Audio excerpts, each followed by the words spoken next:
also mixing things up today. I'm not wearing my Britney Spears headset today. I will just be using the handheld mic today. I'm going to try to keep this to a minimum. I really am. I know that's hard to believe. They're like, really, can you just do things to a minimum? I just want to share a little bit of scripture today. I just want to share some thoughts on that, and then I want to share a little bit of my testimony of God calling me into ministry. If you would like to turn this morning to Mark chapter 3, I'm going to read here in just a minute one verse from Luke 6, which is a parallel account to Mark chapter 3, but Mark chapter 3 is where most of the scripture will come from. I just want to say before I get started, because I don't want to forget this, a couple things. One, housekeeping. If you did not receive communion and you're going to take that later on, Troy right here in the middle has a basket that has a prepackaged communion. That's what we're doing today because we plan to be outside. So if you have not received that, just somehow flag him down. Tim has taken all of the prepackaged communion back there already, it looks like, so he's good to go with that. I wanted to say this about a call into ministry or the call of ministry. The call to ministry does not look the same for everybody. And although I'm going to talk this morning very specifically about my call into vocational local church ministry, I want to say this very clear, and if you get nothing else this morning, I want you to hear this. Everybody in this room, when you come to Christ, is called to be a minister. Every person in this room, when you come to Christ, is called into ministry. And you're like, well, wait a minute, that's really scary. All right, ministry just simply means this. Ready? Are you ready to serve? Are you ready to lay down your life and your plans and what you want to do with your life and just pick up what God wants you to do for your life? If that's the case, then you are called into ministry. Wherever you are, if you are a stay-at-home mom, that is your greatest ministry. If you are a Caterpillar employee, that is your greatest ministry when you're in the office, you're out and about, or you're traveling wherever you go. If you're working in the hospital, that's your ministry zone. If you're a school teacher, if you're an administrator, wherever you are in a ministry zone wherever you go. And so I think that's very important for everybody to hear. Now, that may also be very overwhelming to you, and you're like, I'm not really sure that I can do that. I assure you that with God, you can do that. These guys, these 12 knuckleheads that followed Jesus around for 3.5 years of their life didn't really get it most of the time.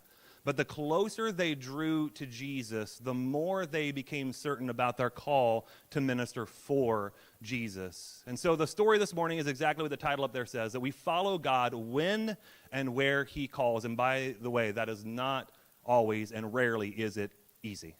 It's tough. Maybe for you this morning, I'm not going to assume anything that as I'm speaking about this, you're like, you know what?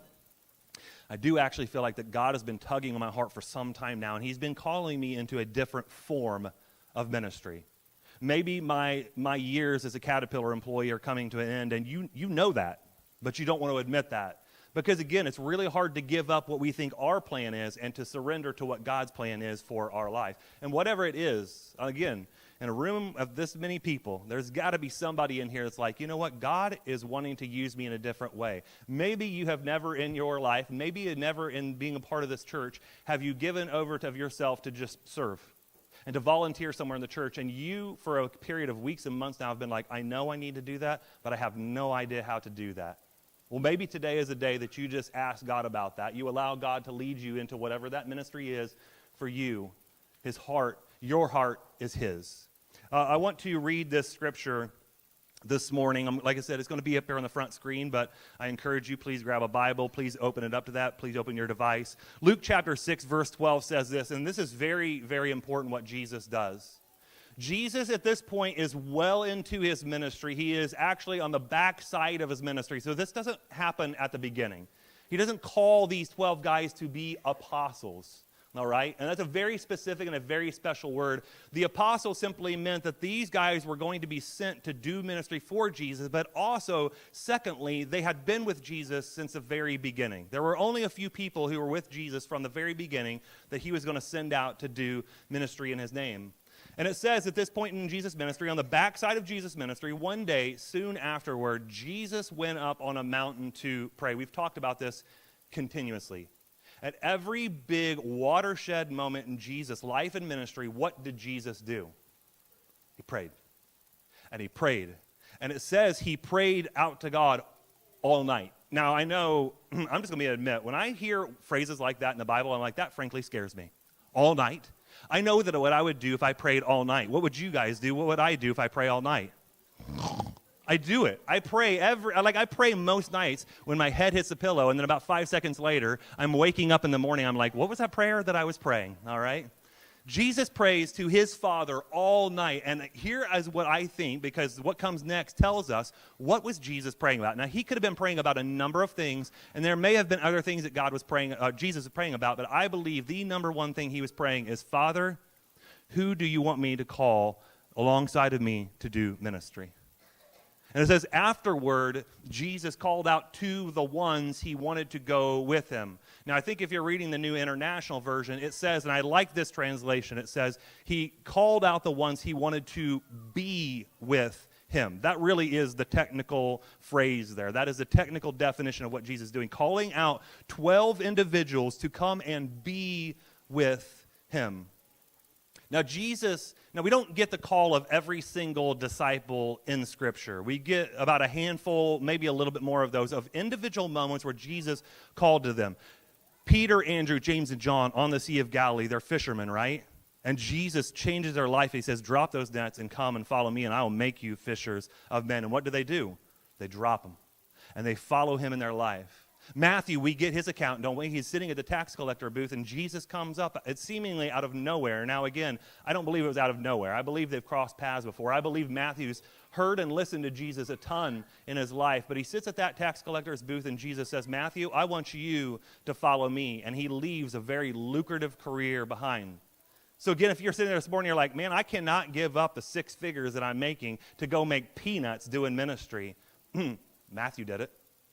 There are numbers of people, scores of people who have done the very same thing. Maybe that's not what God is calling you to. He doesn't need to be calling you to that. But Jesus had individual conversations with all of these guys of what it meant to follow him, and now he is collectively gathering these 12, these sent ones, these apostles who have been with him from the beginning to do ministry. It continues on in Mark chapter 6, and it says this, they came to him, and then he appointed 12 of them and called them his apostles. They were to do some very specific things. And you would think, I could conjure up a lot of things and really ministry sounding things, but the first one doesn't sound very ministry to me, very supernatural. What's the first thing it says that they were to do? They were to what? Accompany him.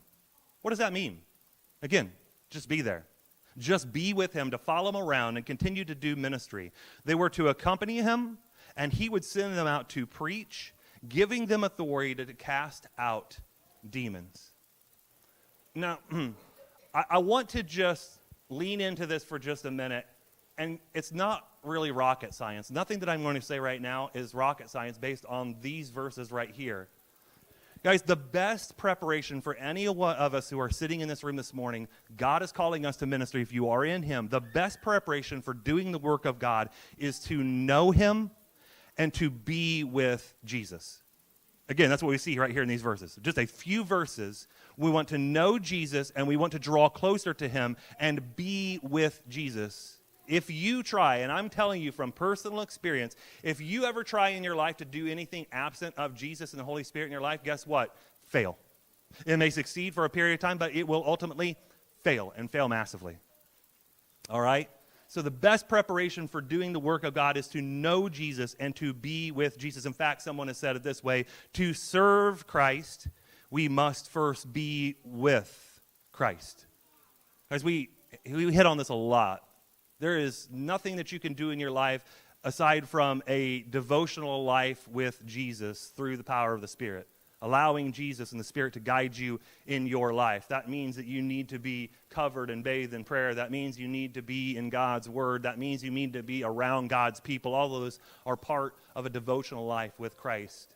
To serve Christ, you must first be with Christ. And the second thing that I want to say this, because usually, and this is part of my story, this is where I got tripped up a little bit when it came to ministry and God calling me into ministry. I think many of us think that ministry automatically means that you need to quit your day job, move halfway around the world, and you probably need to become a missionary.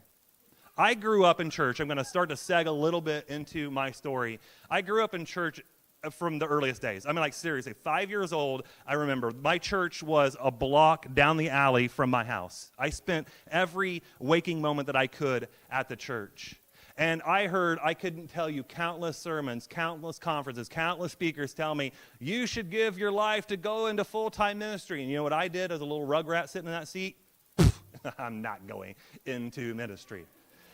By the way, if you ever tell God that you're not going to do something, you better believe you're going to eventually be doing that thing, all right? So if you've ever said that, be prepared, it's coming. You will be doing the thing you said you would never do in your life. Man, I loved God. I served God. I went on all kinds of mission trips. I went to volunteer opportunities. Like I said, every waking moment. My junior high, my senior high years, I had a youth pastor who was a single guy for a long time. I spent more time at his house learning from him, being mentored by him, than I did at my own house in junior and senior high years of my life.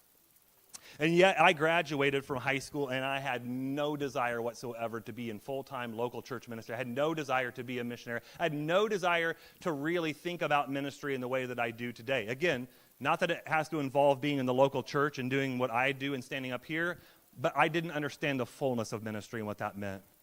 And so I had this really great idea. I had this really great plan in my mind that I loved kids. I just wanted to be around kids because mainly I was one, and it just worked out really well. I still am one in many ways.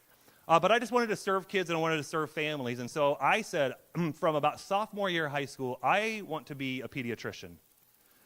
And my mom looked at me when I first told her that, and she was like, really? I don't know if you picked up on this or not. I'm not a sharp cookie, all right? So I did everything in high school to prepare myself to be a doctor, and I went to school with the intention of going and being pre-med. And then I took about a semester of chemistry, and I was like, I do not want to give my life to this. This stinks. So it's a crisis moment. Again, like God, for so long, I feel like this is what you called me to serve people in the medical field. So what am I going to do now? What else can I do that has me to be around kids? And I thought to myself, oh, duh, I should be a teacher. I should be an elementary teacher. That's what I want to do. I didn't want to be a high school teacher. I didn't even really want to be a middle school teacher. I wanted to be an elementary teacher. And so I remember calling my mom, and I was like, hey, Mom, chemistry stinks, all right? I just want to tell you from the very beginning. I am not going to give my life, the next several years of my life, to this. But I do feel like that God is calling me to be a school teacher. And she said, follow it. Do what God is calling you to do. And so I followed that path from freshman year on, and about sophomore year of college. What I should say as well, too, I'm very, very grateful for this. We hear so many stories of kids who go off to college and they lose their faith. I was like, I'm not going to be that guy. I don't want to lose my faith. I want to stay grounded in my faith. I want to stay close to Christ in my faith. I was lucky to have, number one, a lot of guys from my church who went to Lincoln Christian Seminary, Lincoln Christian College at that time when it was still open, and they really impacted me and influenced me. And again, I didn't end up going there, but just their influence and impact of talking about that made me want to stay grounded in my faith. I also had a lot of people who were very involved in campus ministry. And so when I got to Indiana State to do my undergrad, from the very first week that I was there, I was involved in campus ministry. My freshman year, I was involved in the worship team. And then for the next 3 years, and this is a funny thing about how God works in your life. You don't see it in the moment, and I never saw it until I was on the other side of it. God was preparing me in college. He gave me 3 years of leadership experience, of leading the campus ministry, of being a leader in the campus ministry, of leading the worship team at the campus ministry that I was a part of. But it was about my sophomore year of college that my youth pastor called me. And he said, Ryan, we have an opening for a summer intern this summer. And again, I'm not always the most advanced plan guy, so this was about springtime going into the summer, and I'm like, number one, I have no idea what I'm doing for a summer job. I haven't thought that far ahead in my life. And so I said, cool, I have something now, I'll get paid. And number two, not only was my youth pastor there, but my pastor who I had grown up under, and another guy who was the youth pastor at that time that I knew very well. I'm like, I get to hang out with 3 really cool guys all summer and get paid for it. Yeah, sign me up for that. So I went and I helped them out with just odds and ends. I was like the gopher for every one of those guys, but I loved it. I loved spending time with them. I loved them rubbing off on me and, imparting their life and their knowledge into me. But I thought nothing of it. And so I went back to school for my junior year on the path for elementary education. Then the next spring hit, and my youth pastor calls again. And he goes, Ryan, we loved having you last summer. We would love to have you back again, and we'd love to give you a little bit more responsibility. You did a great job. And so I said, number one, I don't have a job again. I haven't even thought about that again. And 2, I get to hang out with the same 3 cool guys again for a summer. Yes, mark me down for that. And I wish I could tell you that when I was spending that summer with them, I had a chance to run a 5th and 6th grade VBS. I don't know. I still to this day don't know why they gave me that responsibility. Why did you do that? That was really stupid. And I'm sure I probably did some stupid things. I'm probably sure I played some stupid games as part of VBS, but I had an amazing time. And I wish I told you that I had this audible voice that came down to me, or an angel that came out of heaven and said, Ryan Phelps, you should go into ministry. It didn't happen like that. It was very ordinary, but it was very powerful. And there was this moment where it clicked in me, and I literally think that I said inside myself, oh, stink. I think I know what I'm supposed to do with my life. I'm supposed to be in ministry. I need to do local church ministry. And so I remember going through that summer and going back to school, and I remember for a 3rd time now, if you're counting, getting back on the phone. And I said, Mom, I said, I'm going to see this out. I'm going to finish my degree. I want to still get my elementary education degree, and so I do have that today. I never stepped foot in a classroom at all. But I said, I'm going into ministry. And you know what she said? You do whatever God's calling you to do. You go wherever God calls you to go. You follow him however he calls you to follow him. And so that is really my call into ministry. I ended up the summer after I graduated from college serving as, I was just telling a story the other day. There's a joke that summer that went around that I was literally, if anybody in here The Office fan? You ever seen The Office? And so you know the role that exists, the assistant to the assistant. I pioneered that, by the way, guys. Way before The Office was on, I literally was the assistant to the assistant director at the camp. And people would look at me and they're like, what do you do here, Ryan? And I said, I have no idea. I really don't know why I'm here, but I'm having a great time doing it. I did. I was a liaison between the director and the assistant director to staff and faculty and the deans of camps. I led a lot of staff devotions, and it really prepared me for ministry. The guy who was the director at that camp that I had grown up at my entire life was an elder at a local church, and he said, what would you think about coming and being our youth minister? And you know the story by now, don't you? Well, I don't have anything planned for my life. I don't know what I'm going to do. I don't know how I'm going to make money. Yep, sounds good. Let's do it. By the way, could I just say, guys, sometimes that's the best thing that you could do in life. I don't know what this means. I don't know what it looks like. It sounds completely kooky, but sure, let's do it. And God does amazing things in that story. I went and served at that church that actually ended up being my wife, Crystal's home church. So that's, not only did I get a ministry and a lot of great experience there, I got a wife. So boom. I always have to clarify the story. I was the youth pastor. She was not in the youth group, all right? I just want to make sure to get that out of the way. But I met her. I was there at that church for 3.5 years. I learned a lot of things to do and not to do. And then I transitioned to another student ministry for 8 years in Evansville, Indiana. So I did student ministry for 11 or 12 years of the first part of my ministry. The story flips a little bit on this. When I was in Evansville, after serving for 8 years, I got burnout.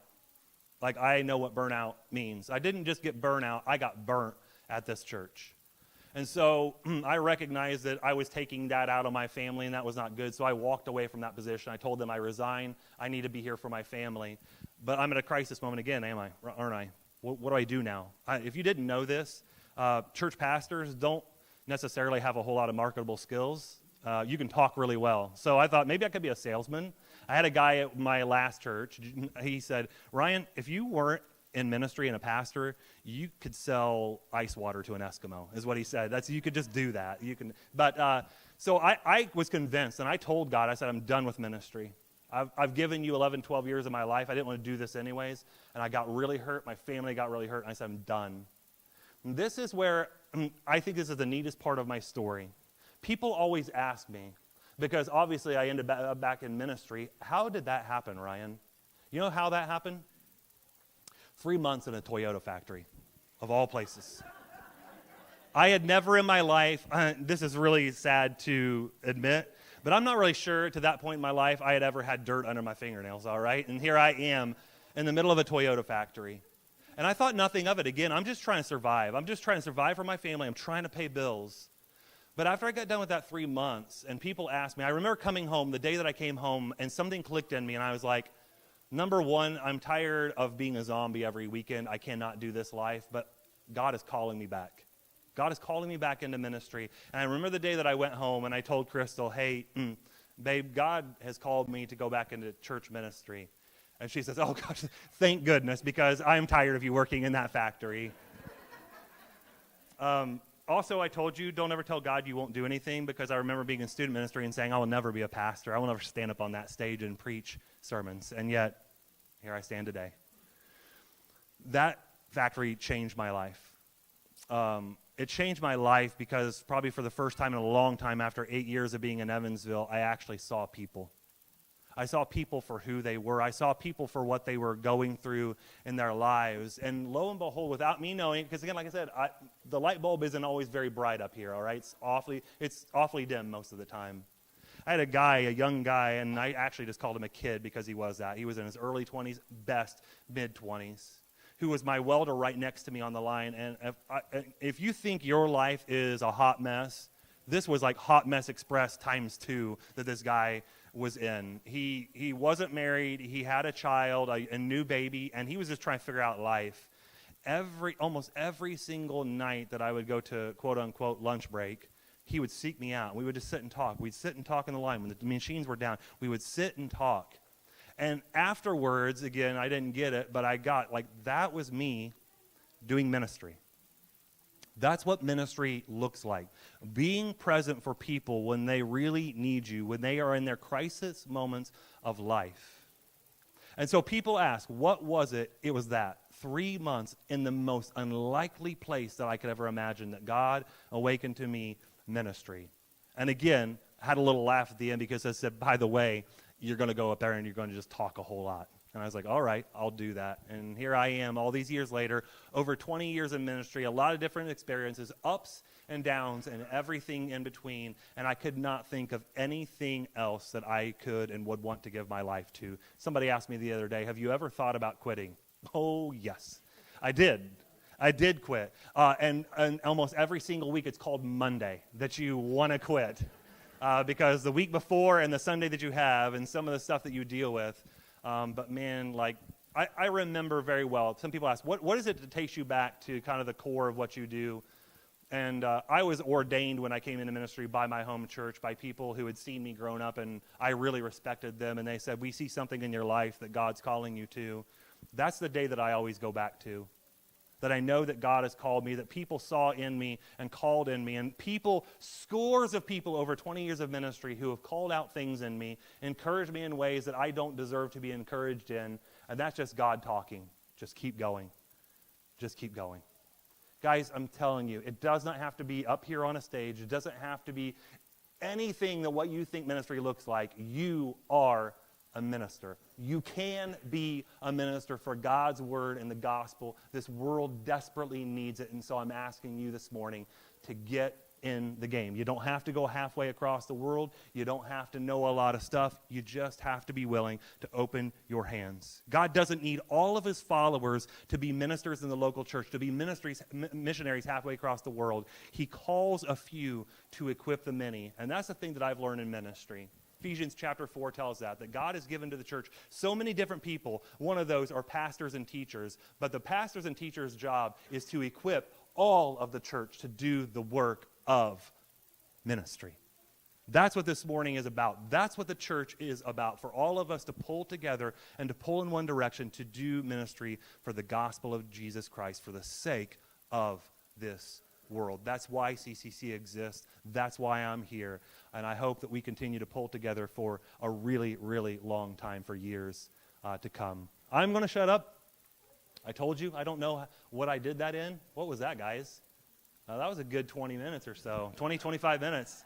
I held my end of the bargain. I want to say for this next part of the service and the next part of the sermon part, and I really, truly want to say this, I want this to take as long as it needs to take.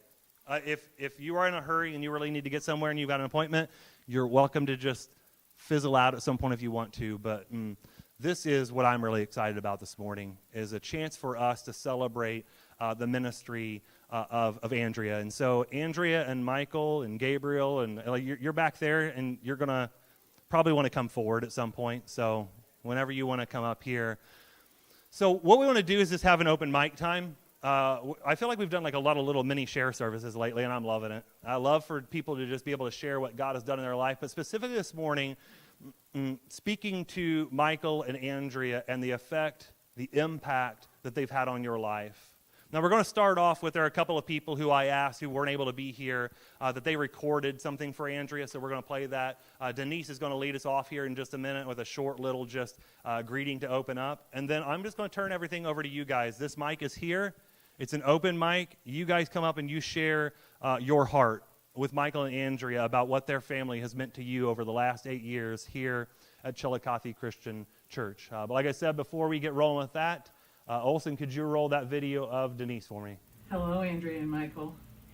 I'm so sorry we can't be here for your send-off, but I just wanted to let you know how much you've meant to us over the time that you've been here. Being my patients at my office, letting me help with Gabriel in appointments, being able to get to know you and to see God work through both of you and the things that have happened since you've been here. I'm very sad to see you leave, but I am very joyful at the fact that you're following God's next path for you. And I wish you all the best in the world, and I'll pray for you all the time. And you're really not that far away, so hopefully one day we could come and maybe go to dinner with you in Lincoln. Best wishes, Godspeed. I love you both. Thank you. If you're a person who doesn't want to come on the stage, you don't have to. I'll just be the MC, and I'll carry the mic around the room. Wherever you are, you can stand up. But like I said, let's just take some time, take a few moments here where we really share our hearts and our lives, because the Merciers have shared the last 8 years of their lives with us. So whoever wants to break the ice. Hey, look at this guy. Going to come all the way up front and everything, too. You're the man. You're the man. Thank you. Well, first, I have to thank you for everything you've given us, sharing your family with us, all the time you spent. Andrea, you already know it, and I've already said it. You are an excellent speaker. You are an excellent preacher. God has gifted you, and when you are able, I hope that you are able to return in whichever church, in whatever capacity. We love you, and we love listening to you. You're a special person. And Michael, I'm glad that I was able to share with you when you accepted your commission. Not many people have that kind of relationship, so I'm just glad to be part of your lives, and I know that we'll miss you, but perhaps we'll come down and see you too. So we want to thank you for everything you've done and everything you will do in the future, and may God bless you richly with Gabriel. Thank you.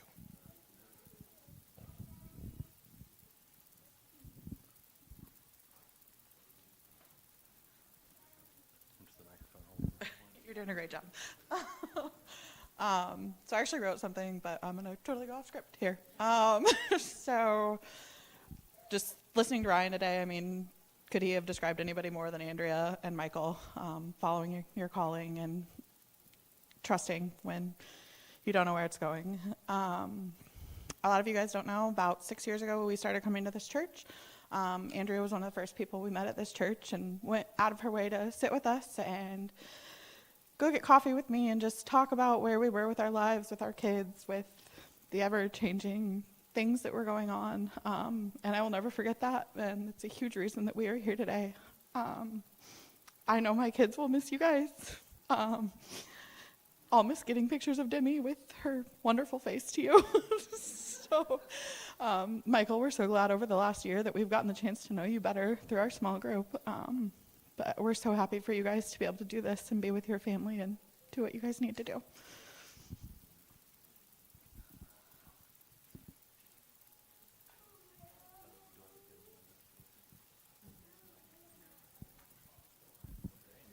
It's a book. It's a book. So Ryan asked me to say something today. I'm not a speaker, so I wrote it down word for word, and it's long. It's kind of probably my testimony too. So I'm going to go ahead and read it to you and try to get through it. Andrea's impact on my life has been life-changing. Actually, it started before I even met her. It's amazing how God works that way. In the beginning of 2023, I was overwhelmed with challenges and difficulties in life that were wearing on me. I was lost, desperate, and separated from God. That year, I made it my goal to become closer to God. I started with writing in a gratitude journal, saying a prayer, and writing in a gratitude journal and saying a prayer daily. But in no way did I have any intention on coming to church. God had other plans, and little did I know he would use Andrea, who I had never even met, to carry out those plans. Looking back now at all of the challenges and difficulties, I know some were sent by the devil himself to keep me from getting closer to God, like the temptation of alcohol to deal with stress, which I fell for over and over, making myself miserable. But I know now this was all part of God's plan, although it definitely didn't feel like it at the time. Our family was dealing with the fact that my son-in-law, Adam, was going to be deployed overseas for a year. This was terrible for me, but devastating to my daughter and granddaughters. I felt so out of control the first few months, not knowing how to make things better or best help my daughter. I'm going to pause here for a minute because this was at the point where when I was writing this, I stopped to read it, and I read it, and I'm like, what am I doing? I haven't really said anything about Andrea. So I prayed and read it again, and I realized this really was all part of his plan, and this all, is how it started. So I'm going to continue. Struggling to get along without Adam, Kaylee had reached out to CCC by email looking for a church, wanting to be baptized. This was summer 2023. At that time, I had no idea Kaylee was on her own spiritual journey, and by this time, I had already fallen off my own. One day, I got a text from Kaylee inviting us to come watch her get baptized at Chillicothe Christian Church. Of course, I wouldn't miss the most important event of my daughter's life, but I had full intentions of this going to church thing being a one and done.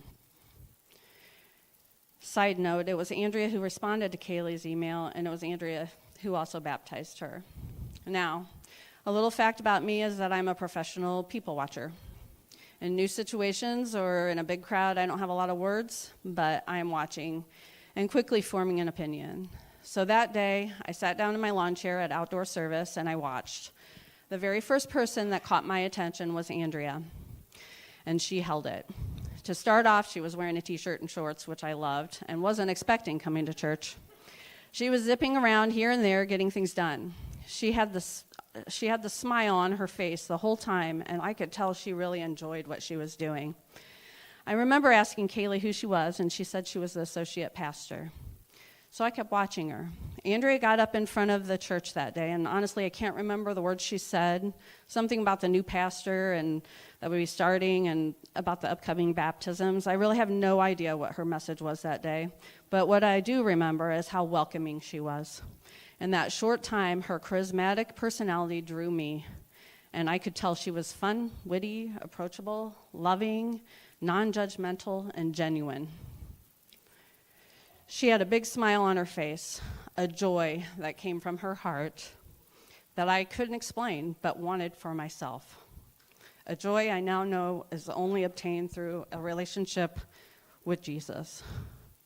I was a person who did not want to be there that day, but after listening to her that day and watching her and seeing her joy, I felt like I belonged here. And I wanted to stay longer. Not only stay longer, but I wanted to come back. I went back the next week and the week after that, and I've been back almost every Sunday since that day 2 years ago, except for when I'm on a cruise ship. Not just attending church, but growing within it, with Andrea's encouragement. I attended the Next Steps class, and the next thing I knew, I was at a couples workshop, parent workshop, grandparent workshop, and serving on the hospitality team and nursery. All of these things I love and wouldn't be a part of without Andrea's initial impact and encouragement. I have learned that when Andrea's preaching to prepare myself for a good cry. But I love to hear her speak. She graciously shares a part of herself and has a way to relate to others, giving all the glory to God. Through her sermons, I've grown closer to God, and I am a better person. Because of Andrea, not only myself, but my family have become a part of this beautiful church family and given our lives to Jesus. Her impact has been huge, and I am so grateful for that. We will miss you, and I thank you and wish you the best.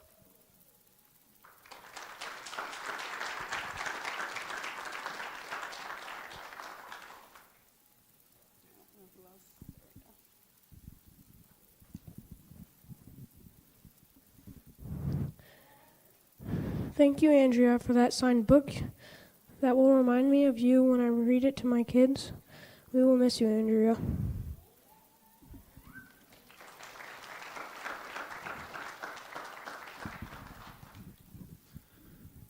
Yeah, so Pastor Ryan had asked me to say a few things too, and I was trying to figure out what I was going to say, and then the more I thought about it, I'm like, well, I'll just talk about my experiences with the Merciers. So I think it started with Michael. We had a small group we attended years ago at Jamie Miller's house, and as a great group of guys, we, of course, ate food and, had studies we went through, and that was just a great time to grow and get to know Michael. And one thing I really appreciate about him is that he knows the Word inside and out, and he knows a lot about different religions inside and out, it seems to me anyway. And so as I've moved into a role where I can, I won't say lead, but facilitate a small group, my strategy often is to just get, if Michael and Andrea are there, which they've been coming, just get one of them talking. Because I really don't need to know much of anything once that happens. So, and last winter we were talking about different faiths and that, and it's just so interesting to me to hear Michael talk about the different religions and faiths. And, because if people ask me, what is your church? I'd say, well, it's white. It looks like it sits in the cemetery, and there's, if they're still listening or wondering, there's a McDonald's. Okay, they're kind of over it by that point. But no, all joking aside, it's just been great to get to know the Merciers, and there's also an opportunity to serve. And it seems like I've known you guys a lot longer than 8 years. But when Gabriel was going to Brain Balance, so Chelsea and I both had opportunity to serve in limited capacity there. But for those of you that don't know that part about Gabriel's journey, I think it was 3 days a week, right? Yeah. So Saturday, Tuesday, and Thursday, I believe, they would go all the way to Edwardsville, Illinois, for an hour session for Gabriel at this Brain Balance facility. And so when I would serve on Saturdays, Chelsea served during the week, like Tuesday or Thursday, I don't remember which, but when we would serve on our day, we'd pick Gabriel up like 8:30, and I can see him sitting in the back seat, and he had his little box of toys, and it was things like kitchen utensils. It was just off-the-wall stuff, but he really liked it. So, and he would just sit there quietly, and we'd drive all the way down to Edwardsville, and we'd stop in. It was the same routine every single time. So you'd stop in Farmersville, take a break, and get back on the road. You'd go to Brain Balance, and then he had like a little bento box with his lunch. He'd eat his lunch on the way home. You'd drop him off, and that was it. So, no, it's just been great. And many people have said, Andrea's ability to speak, and she's a very vulnerable person. So during the small group, I also thought I'd be vulnerable, and I shared about an experience I had at work. So there was a gal on my team, and she's doing her introduction, and she says, like, bullet point number 1, I'm a God follower. And so I email her, and I say, hey, that's awesome. I'm also a God follower. And she emails me back, and she's like, that isn't, and I won't tell you the whole email, but that's amazing. Thank you so much, soul sister, for sharing with me about that. Like, it was 50-50. I'll give you that one. But that was a little too much vulnerability to share with my small group, because the next Sunday I showed up, and like on cue, I'm not so sure it wasn't in the planning thing that the church uses, but Ryan got me as I was coming through the door and called me soul sister, and then there was a guest appearance by DJ Hummer. He got me downstairs as I was serving security, and then I think Andrea got me again later. But so I mean, vulnerability is great. Just be careful with it. So, all right, that's all I got.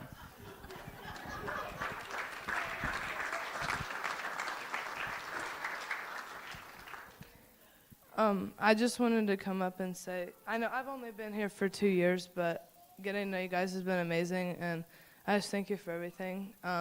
Sometimes I just randomly pop by here, say hi to the church office, but it's going to be weird coming in and not being able to see you, because sometimes I would just come in your office and talk or whatever, and it's just going to be different. And thank you, Michael. I remember when I was in your class not too long ago downstairs, and it was amazing to get to hear you talk. And just thank you guys for everything you've done, especially just in the short 2 years I've been here. So.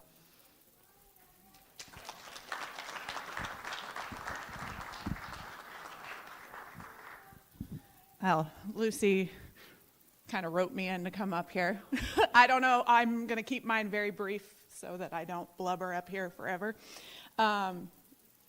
Andrea, you know how much I love you. Love your family. I'm going to miss you guys very much. You were a huge part of my faith journey, bringing me closer to Christ, bringing me to CCC, and getting plugged in here, getting my family plugged in here, working here. The list goes on and on. So very blessed, and very much going to miss you. It's going to be hard.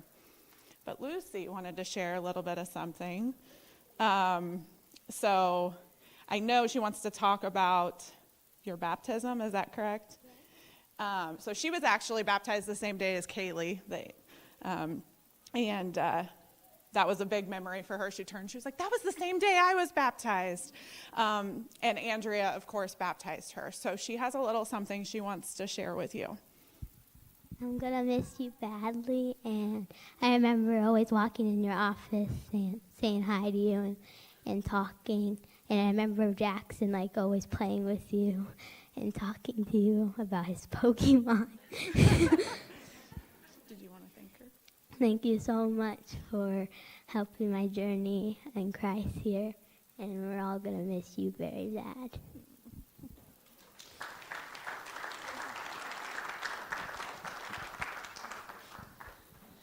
I'm just going to say it. If it wasn't for Andrea, I probably wouldn't be up here right now.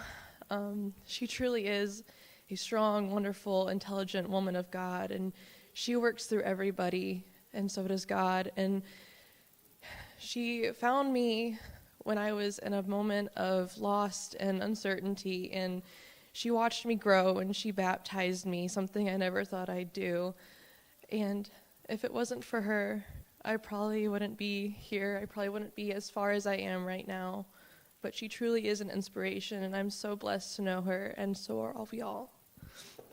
Thank you.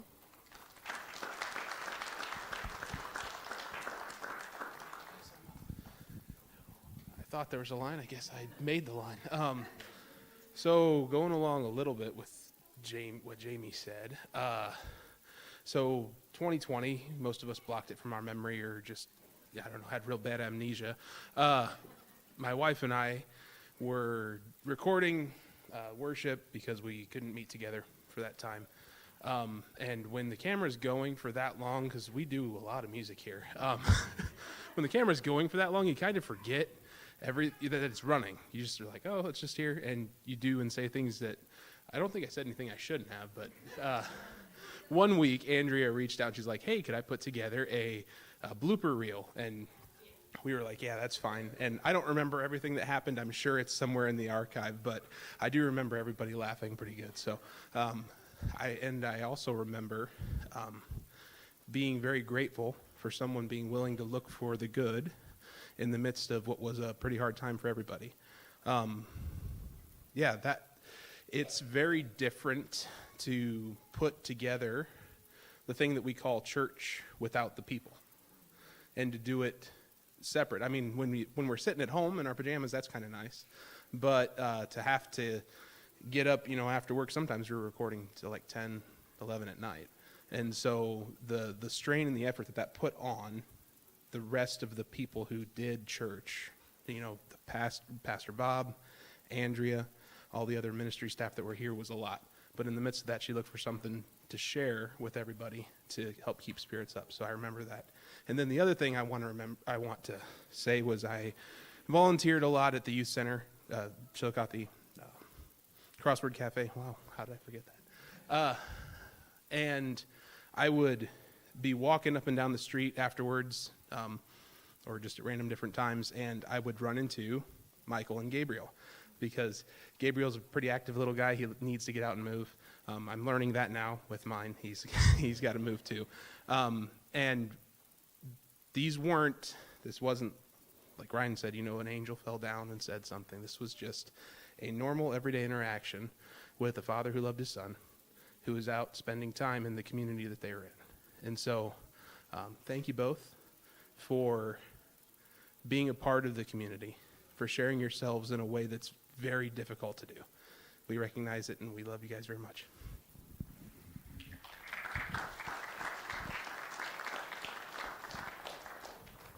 We're going to let Perry go. He's been waving that wing over there for a while.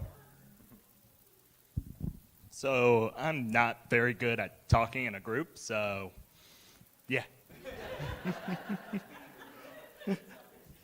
I haven't been here as long as pretty much any of you, but Andrea's the one that got me to come in, and I was originally planning only to be here every other Sunday or something, but this is one of the few places that actually feel sane and normal. So, thank you for that, Andrea. So.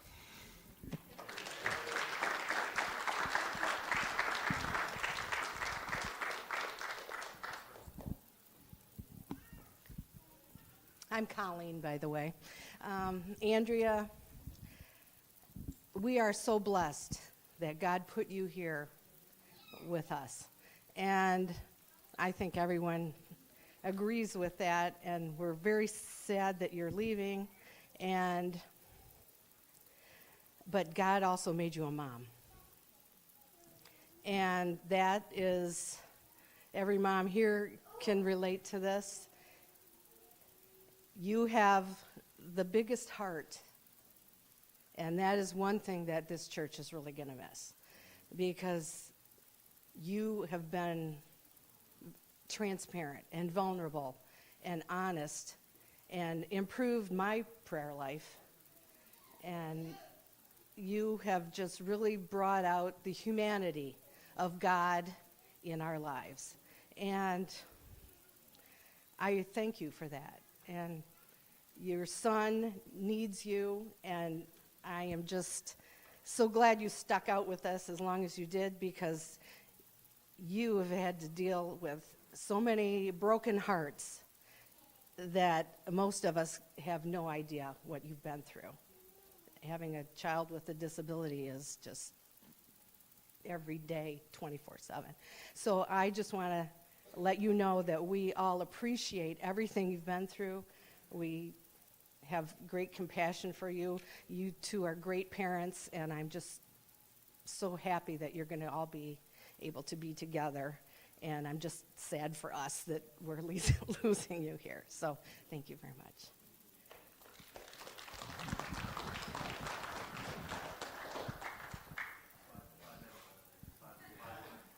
Nobody asked me to speak today.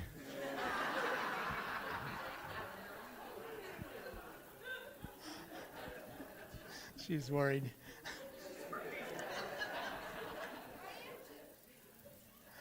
A couple years after Andrea came, we learned that, she's wondering what I'm going to say. A couple years after she came, we learned Andrea is a twin. She has a sister named Heather. And I said, Andrea, Yeah, yeah. I said, Andrew, you know, there's something about twins. It's just too bad because the parents didn't plan one of you.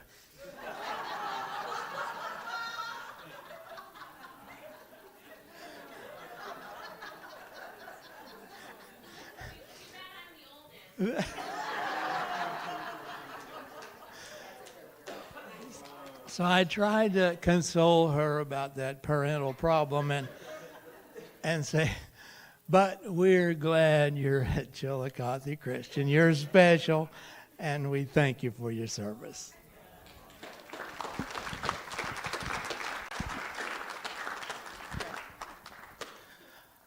Well, now I have to follow Randy. So, Andrea, I've been serving on the worship team now for a year or so here. And one of the things I noticed right off the bat is Andrea praises and worships with us boldly and vulnerably. And that has helped me along my journey. As everyone has mentioned, it's a little hard to get up here in front of everybody, but it's helped me, in life in general. And I want to thank you for that. And I expect to hear you singing all the way from Lincoln. Yeah, it is. I love it. So thank you for everything. And Nate wanted to say something too, of course. Thank you, Andrea, for everything you've done.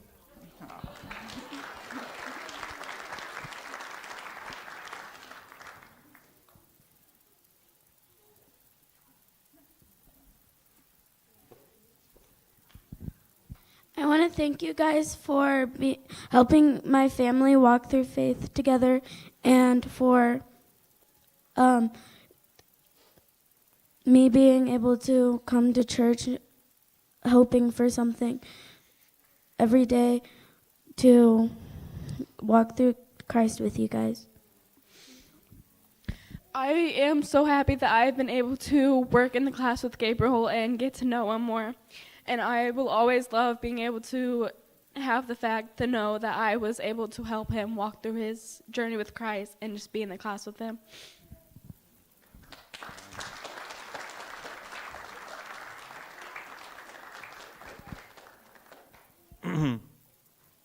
No, Maddie, you gonna say something? You're gonna try. She's gonna try to say something. I was terrified that Jimmy was gonna say something. Oh, hey, you got that out of the way. We good. Andrea, when I first came here, you were the first person I saw. You brought me much joy. I look forward to almost every Sunday seeing you and just seeing how your week went and seeing how Gabriel is. You bring me much joy, and so does your whole family. Thank you.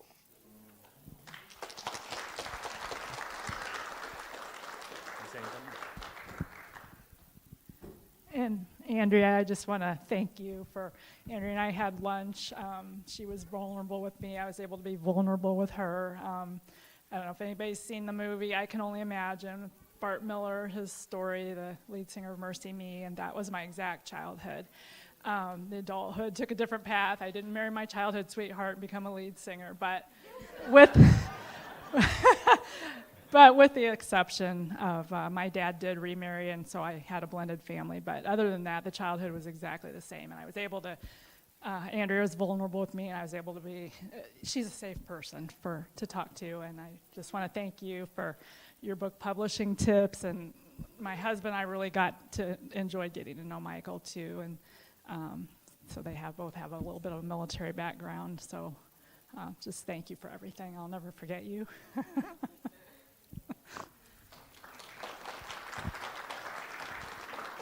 I was getting ready to say, it looks like we have like one or two more here. We're going to give an opportunity as well, too, because Pastor Bob is out at Blue Ridge today, and he's at Sparland. He's going to be coming back for lunch, and he wants to say a few words, too. So we have a chance during our picnic time to say that, or if you don't want to get up at all in front of anybody, I encourage you to go tell Michael and Andrea before you leave today something that you want to say. But I think we've got time for a couple more here, and I'm going to share a few words, and then we're going to roll along with the rest of the service.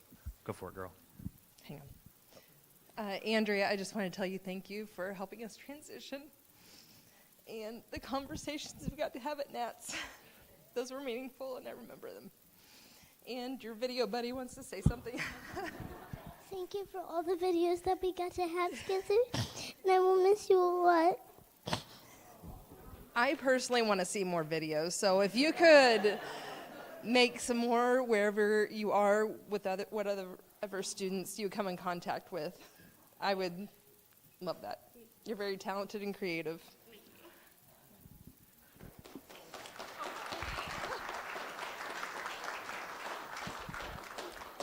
Well, Brylan, you didn't help the situation here. I just wanted to say that for years I was with Gabriel in the preschool class, and just seeing both Andrea and Michael come down and get Gabriel after class, just being so joyful to see and hear what he'd learned, and just even through those struggles that we had, and then they were just able to still be so joyful and share that with us. I'm sure that wherever you guys go, you will be able to share that with other people and share the light of Christ. Thank you, guys.